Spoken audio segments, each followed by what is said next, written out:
I need you to stay with me for the next few minutes, because what I'm about to share is something your arteries have been silently begging for. And there's a very high chance no one has ever explained it to you this way, not your primary doctor, not your cardiologist, not even the pharmacist handing you your fourth prescription. Why? Because it doesn't come in a bottle. There is a 10-minute method, something you can do in your own living room, that directly targets arterial stiffness. Not indirectly. Not cosmetically. Directly, and if you're over 60, this may be the missing piece behind blood pressure that keeps creeping up, morning dizziness, that heavy afternoon fatigue, or feeling like your brain just isn't as sharp as it used to before decades. Seniors have been told something that sounds logical, but isn't entirely true. You're getting older. Arteries stiffen. That's normal. But here's what I want you to understand as a vascular specialist: aging happens. Stiffening happens faster than it needs to. Those are not the same thing. Your arteries are not dead plumbing. They are living, dynamic tissue. They respond to stimulus. They remodel. They adapt, and when they stop adapting, that's when numbers start rising most. People believe high blood pressure is the disease. It's not. High blood pressure is the signal. The real issue, in many cases, is loss of arterial flexibility. When arteries lose elasticity, the heart must pump harder, the pressure wave becomes sharper. The brain receives uneven flow, and medications start chasing a moving target, and here's where it becomes dangerous. Medication can lower your resting number. But if the artery wall itself remains rigid, you can create a scenario where blood pressure looks controlled on paper, yet drops too fast when you stand up. That's where falls happen. That's where dizziness begins. That's where brain fog quietly enters the picture. Today, I'm going to show you the 3 early signs your arteries are stiffening. The overlooked supplement mistake: accelerating calcification. The Nobel Prize winning pathway that reverses vascular rigidity. And the exact 10-minute protocol that activates it. But I'm not giving you the method yet, because if I tell you before you understand the mechanism, you won't stick with it, and this only works if you stick with it. In the next section, I'm going to tell you about a woman named Margaret, and if you're over 65, there is a strong chance you will recognize yourself in her story. Margaret was 72 years old when I first reviewed her chart. Retired school principal. Highly disciplined. The kind of woman who color-coded her calendar and never missed a dose of anything. She took her blood pressure medication every morning at exactly 7 a.m., before coffee, before breakfast, before conversation. She walked 30 minutes daily. She avoided processed foods. She tracked her readings in a small navy notebook. At 66, her blood pressure was 138/86, just precautionary, her physician said as he prescribed her first pill. Margaret agreed. She trusted the system. She had spent decades leading a school. Structure made sense to her, but something subtle began happening. The numbers didn't drop the way they were supposed to. 138 became 142, 142 became 146. A second medication was added, the reading dipped briefly, then it climbed again. By 71, Margaret was on 3 medications, and her systolic pressure still hovered around 148 most mornings. Each appointment ended the same way: your arteries stiffen as you age.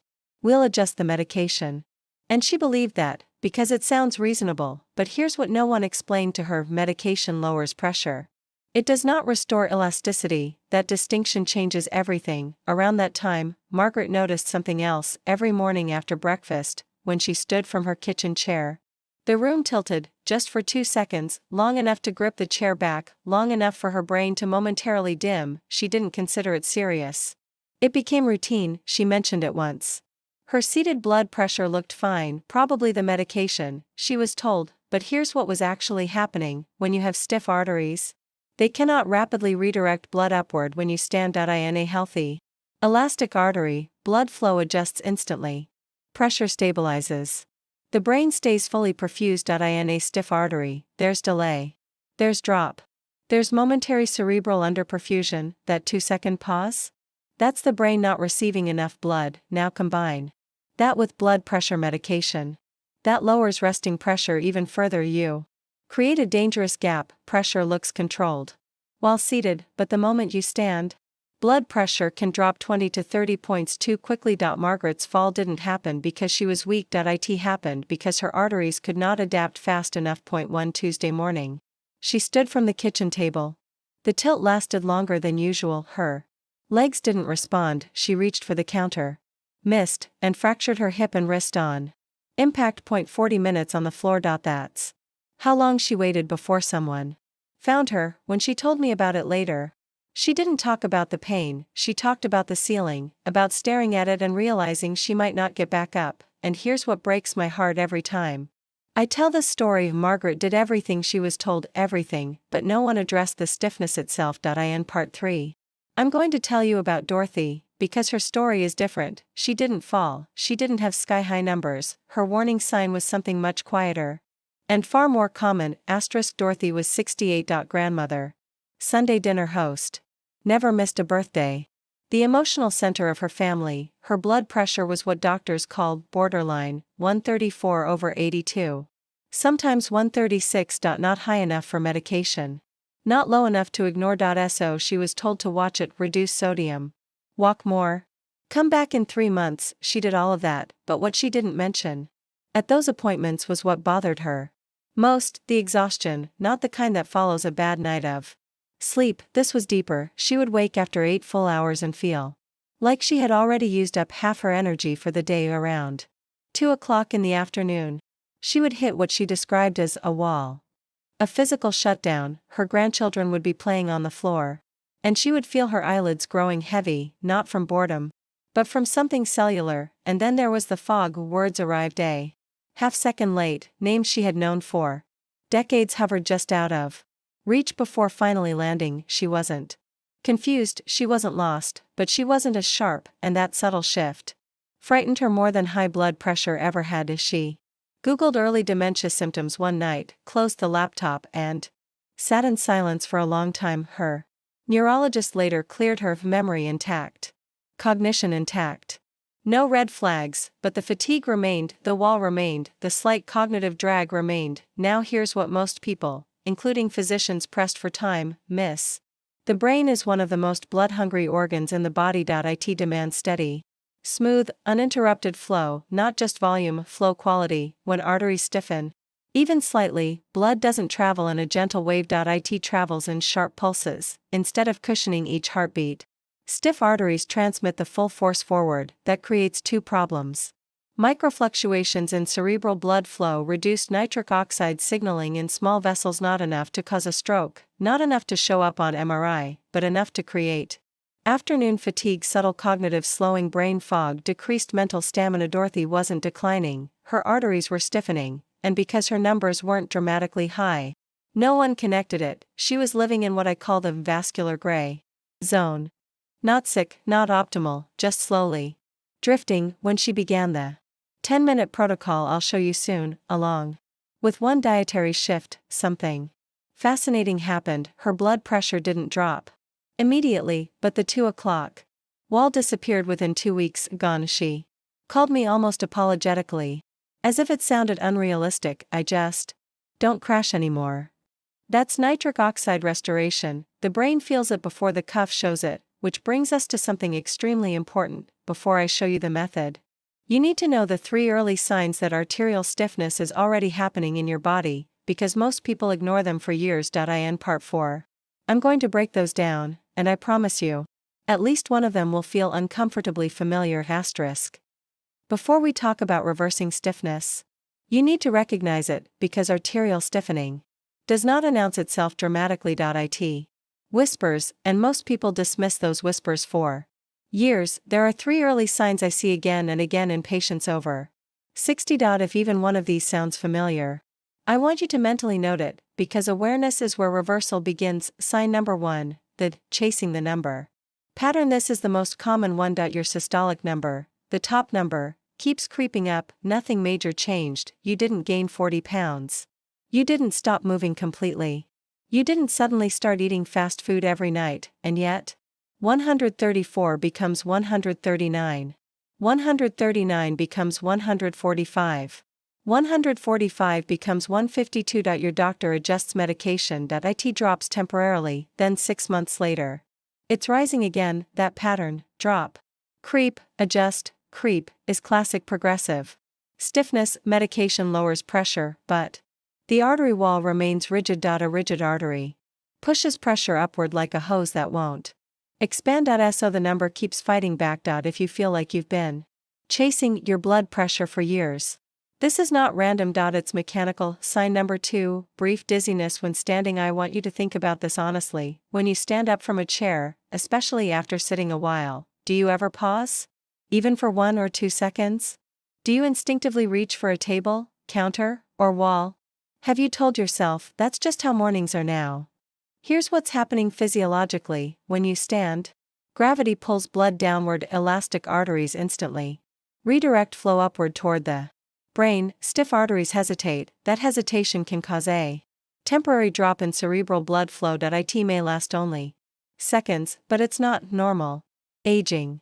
It's impaired vascular responsiveness, and when combined with blood pressure medication, it can increase fall risk dramatically. Sign number 3, wide pulse pressure. This is the one almost nobody talks about. Pulse pressure is the difference between your top and bottom numbers. For example, 150/70. That's a pulse pressure of 80. Anything consistently above 60 suggests significant stiffness. Why?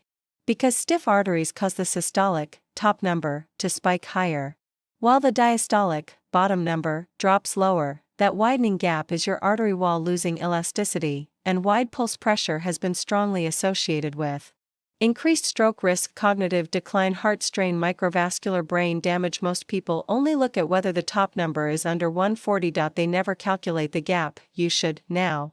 There's something else millions of seniors are doing right now that may be accelerating this stiffness, and almost no one has connected it properly. It's something recommended for bone health. It's sold over the counter, and when taken incorrectly, it can literally turn soft artery tissue into something that behaves like bone. In part 5, I'm going to explain the bone to stone paradox. And if you're taking calcium supplements, you absolutely need to hear this asterisk. Now I need you to listen carefully, because what I'm about to explain affects millions of adults over 60, especially women. You were told to take calcium for your bones. That advice wasn't wrong, but it was incomplete, and incomplete information can create unintended damage. Here's the paradox: calcium strengthens bone, but calcium in a pill does not automatically know where to go. When you swallow calcium carbonate, the most common form sold in drugstores, it enters your bloodstream. From there, it requires specific biological signals to direct it into bone tissue. If those signals are missing, calcium deposits wherever it finds a suitable surface, and artery walls, especially inflamed or aging artery walls, are extremely convenient surfaces. This is not metaphorical, this is literal vascular calcification. Smooth, flexible artery tissue gradually accumulates calcium deposits. Over time, that tissue behaves less like muscle and more like bone. We call this vascular calcification, but I call it something patients understand immediately: the bone to stone effect. You take calcium to prevent fractures, but without the proper cofactors, you may stiffen your arteries at the same time. Now here's where it becomes important: the body requires 2 critical nutrients to properly direct calcium. Vitamin K2, specifically -7 Malawian Quachas form. Magnesium. Vitamin K2 activates a protein called matrix GLA protein, think of it as a traffic controller. It prevents calcium from embedding in artery walls and helps guide it into bone tissue where it belongs. Magnesium supports proper calcium balance and prevents excessive deposition in soft tissue. Without these two, the traffic controller is off duty, and calcium wanders. Large population studies have shown something concerning. Individuals taking calcium supplements without adequate K2 intake showed higher rates of arterial calcification and increased cardiovascular events. Now I want to be responsible here. Calcium itself is not the villain. A poor nutrient pairing is the problem. If you are taking calcium, you should also be taking 100 to 200 micrograms of vitamin K2, -7 Malawian Quachas form. Adequate magnesium, usually 200 to 400 milligrams depending on diet. Critical safety note: if you are on warfarin, Coumadin, or other vitamin K sensitive blood thinners, you must speak with your prescribing physician before taking K2. This is not optional. Now, here's the hopeful part: arterial calcification is not necessarily permanent. Vitamin K2 activates proteins that can help pull calcium away from artery Walls over time, this process is slow and measured. In months, not days, but it is measurable, and when combined with something even more powerful, something that directly relaxes artery walls in real time, you create synergy, which brings us to the breakthrough discovery that changed cardiovascular medicine forever. In Part 6, I'm going to explain the Nobel Prize winning molecule that makes the 10-minute method work, and once you understand this pathway, you will never look at exercise the same way again. In 1998, 3 scientists received the Nobel Prize for a discovery that completely transformed how we understand arteries. Before this discovery, doctors believed arteries were passive tubes, blood went through them. That was it, they were plumbing. They were wrong. Arteries are alive, they actively produce a molecule that controls how wide or narrow they become. That molecule is nitric oxide, and it is the single most important natural compound your body makes to keep arteries flexible. Let me explain this in a way that makes sense. Inside every artery is a thin inner lining called the endothelium. When blood flows across that lining with enough speed and friction, something called shear stress, the endothelium releases nitric oxide. Nitric oxide does one thing beautifully. It tells the artery wall to relax. When the artery relaxes, it widens. Blood flows more smoothly. Pressure stabilizes. The heart works less aggressively. The brain receives steadier oxygen delivery. Now here's the problem. As we age, nitric oxide production decreases. The endothelium becomes sluggish. The enzyme responsible for nitric oxide, enos, becomes less active. Arteries lose responsiveness. This is one of the core biological drivers of stiffness. Medication can force arteries open temporarily, but nitric oxide is your body's natural built-in system, and when you stimulate it properly, something remarkable happens. Even stiff arteries, even calcified ones, still retain some ability to respond to shear stress. They may not respond as dramatically as they did at 30. But they can improve. Here's what most people don't realize. When you repeatedly stimulate nitric oxide release through proper movement, the artery wall adapts. Over weeks and months, endothelial cells increase nitric oxide enzyme expression. Vessels become more sensitive to shear stress. Arteries regain measurable elasticity. This is not theory, this is documented in vascular studies measuring flow-mediated dilation. Now, you might be thinking, so I just need to exercise more? Not exactly. Not all movement creates sufficient shear stress. Walking slowly may not be enough, stretching is not enough. You need brief, targeted, continuous muscle activation that pushes blood through the arteries fast enough to create friction. That friction is the trigger. That trigger is nitric oxide, and that is why the 10-minute method works. It is not random exercise. It is a deliberate shear stress protocol. In the next part, I'm going to give you the exact structure. Point 4 movements. Point 10 minutes. No equipment, and I'll explain why the specific pattern matters more than the duration. Now I'm going to give you the exact protocol. This is not random exercise, this is structured vascular stimulation designed to create maximum shear stress in minimum time. You do not need a gym. You do not need weights. You do not need to be athletic, you only need 10 minutes and consistency. Here's the structure: 4 movements. 2 minutes each. 30 seconds rest between, that equals 10 minutes total. The goal is simple: elevate your heart rate enough to push blood forcefully through large arteries, triggering nitric oxide release. Movement 1, high knee march. 2 minutes, stand tall, march in place, lifting your knees as high as comfortable. Swing your arms deliberately. You are not strolling, you are moving with intention. Your breathing should increase, your heart rate should climb. This activates large lower body muscle groups, powerful drivers of blood flow. Rest 30 seconds. Movement 2, wall. Sit or chair sit. Repeats, 2 minutes. Option A, lean against a wall and slide down slightly until your thighs engage.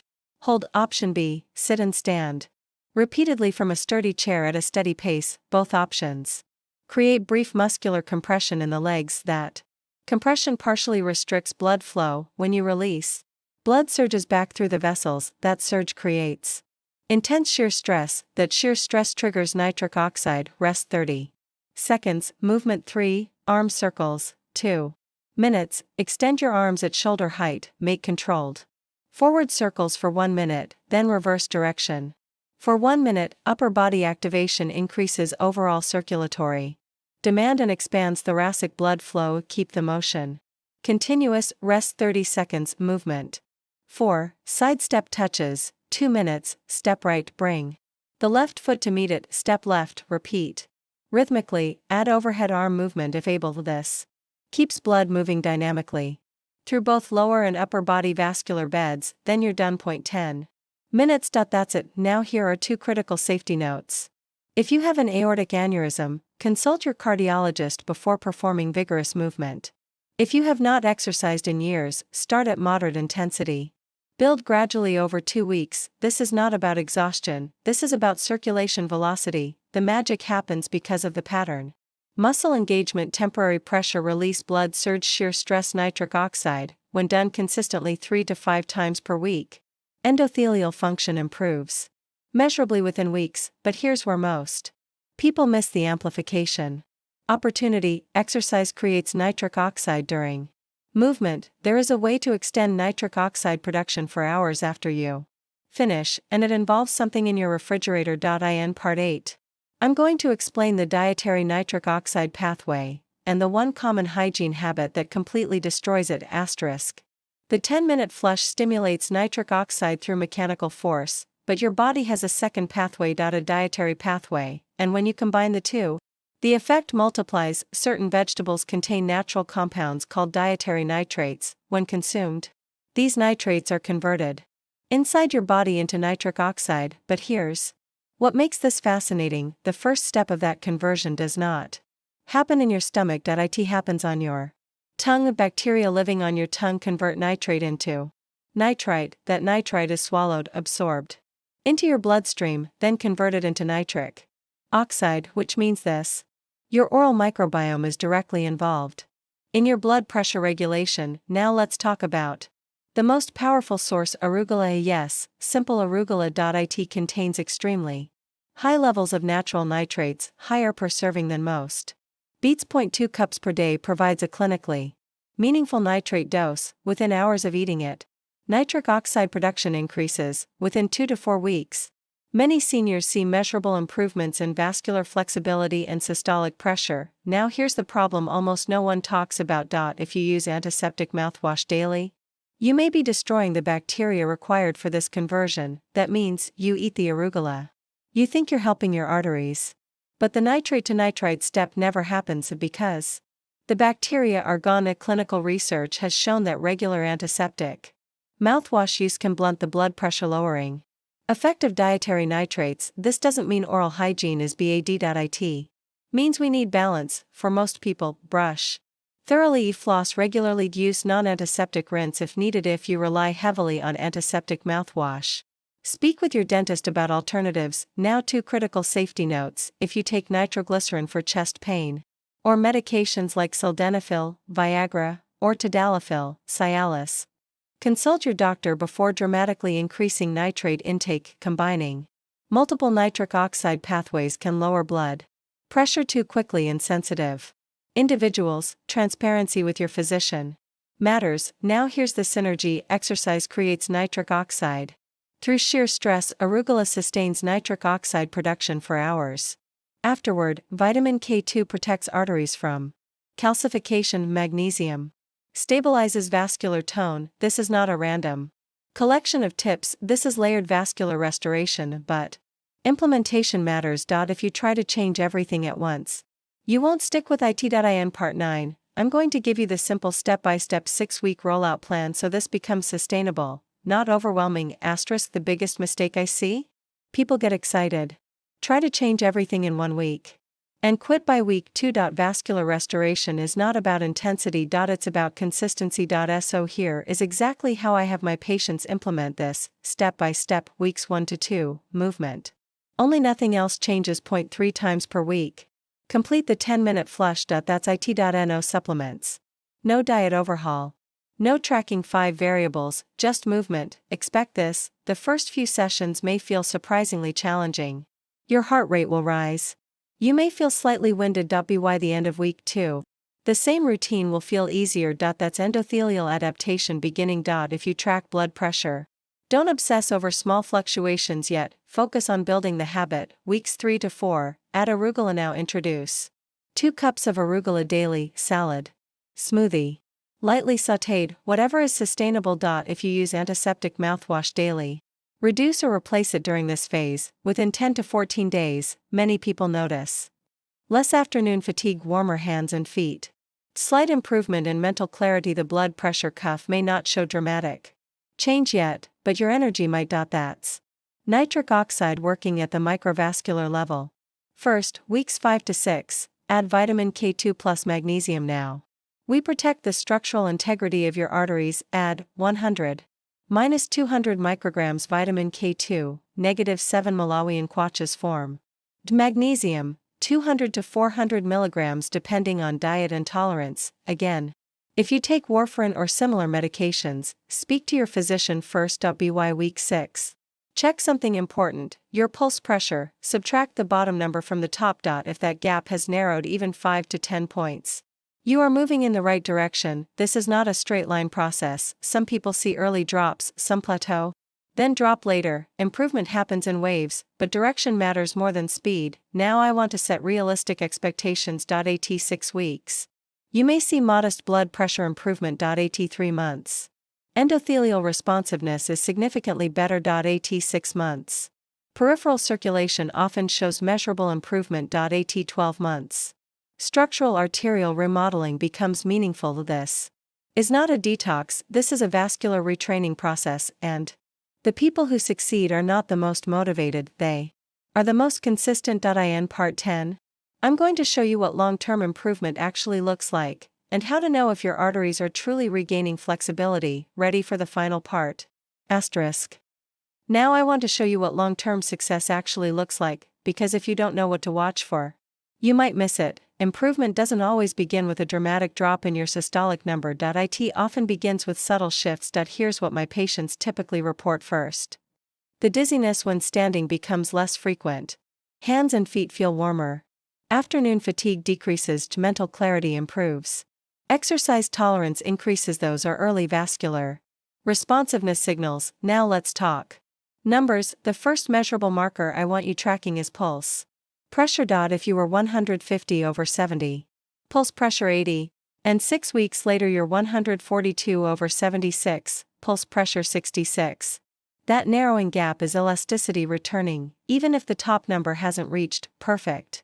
That gap tells me the artery wall is behaving more like tissue and less like pipe. At 3 months, endothelial function is measurably better in most compliant patients. At 6 months, peripheral circulation often improves significantly. Cold feet reduce, leg heaviness decreases, walking distance improves. At 12 months, structural remodeling becomes meaningful. Calcification does not disappear overnight, but with consistent K2 support, magnesium balance, nitric oxide stimulation, and shear stress training, arteries regain compliance. Not 20-year-old compliance, but measurable protective flexibility, and that flexibility changes outcomes. Now let me answer the question I always get: how long do I have to keep doing this? Here's the honest answer. As long as you want flexible arteries. Arteries are living tissue, they respond to what you do, or don't do, every day. Stop moving? They stiffen faster. Stop supporting proper calcium metabolism? They calcify faster. Keep stimulating nitric oxide?